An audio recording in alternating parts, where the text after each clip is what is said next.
Yeah, if you leave it in your machine, it will absorb moisture, and then it just like condensates inside of the fuel, goes down to the bottom of the tank, and you can't get your machine to run on it.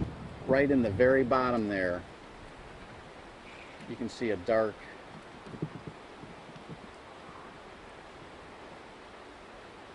it'd be at the lower portion. And that's crud and water? Yeah, it's mostly water and then dirt and stuff. A lot of times when you open the gas can and the wind's blowing, the dust gets in there. I would say probably the best example of how important it is would be when you're dealing with like a generator. So if the power goes out and you have a whole house generator, you got to totally change the way you do your things nowadays. My best recommendation is to make sure that your generator is empty and run dry of all fuel for storage. Then have a supply of fuel handy so that when the power goes out you can put it in. That supply of fuel should be rotated out on a monthly basis. Basically take the fuel, put it in your car, drive the car to the gas station, fill the 5-gallon can up for your generator, and then have it sitting there for next time. If you spend large dollars on something, it can turn into a major repair relatively quick, and absolutely none of the manufacturers cover fuel-related problems. If you consider they cover manufacturers' defects in workmanship, if you're introducing the fuel, it's not the manufacturer's problem.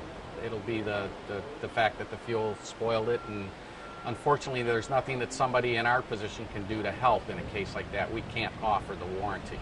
We're working closely with a lot of municipalities and especially fire departments. We have spent a lot of time contacting local firemen, letting them know that we have the still Moto Mix with it and its shelf life, because it is very important that their equipment does run. Now they always have been in the habit of draining their equipment anyhow for the safety aspect of not having fuel in it when they're transporting it, but the fact that the fuel has been causing a lot of problems with their equipment, they're very interested in whatever else might be out there at this time. There are some alternatives that we're looking into with regular fuels, not mixed with oil. I'm not sure where we're going to go with it, but there are companies that are out producing non-alcohol fuels for use in small equipment that we will probably be looking into selling.